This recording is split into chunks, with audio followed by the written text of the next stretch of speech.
அண்ணா தமிழ்ண்ணா மூன்றரை வாரம் அவசரமா போகணும்ண்ணா வண்டி விடணும். வண்டி சாவி தான் தம்பி தேடிட்டு இருக்கிறேன். வண்டி சாவி வண்டி சாவி வண்டியிலேயே தானே இருக்கு. வந்துட்டு தம்பி வந்துரு. ஏன்னா நொண்டி நடந்துருக்க. ஆமா பிரச்சனை ஆயிடுச்சுண்ணா. அப்படியா? நோ, இந்த வண்டி எதுக்கு எடுத்துட்டு வந்தேன்? இன்னொரு போலீஸ் ஸ்டேஷன் போன் வந்திருக்கணுமே. போலீஸ் ஸ்டேஷன் இருந்து எதுக்கு எனக்கு கூப்பிடணும்? அதனாலதான் எனக்கு இந்த பிரச்சனையே வந்தது.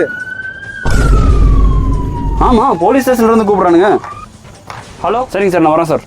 கிளம்பு சீக்கிரம் போயிட்டு சொல்ற. பிரச்சனை பண்றீங்களாடா?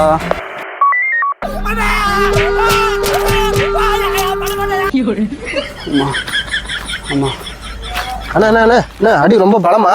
ஆமாண்டா, எந்த பைத்தியம் தெரியல, வண்டியை திருடிட்டேன்னு சொல்லிட்டு கேஸ கொடுத்துட்டானுங்கடா போலீஸ் ஸ்டேஷன்ல. எந்த பைத்தியக்காரனும் இல்ல, வண்டி கொடுத்த அதே பைத்தியக்காரன் தான். என்னடா சொல்ற?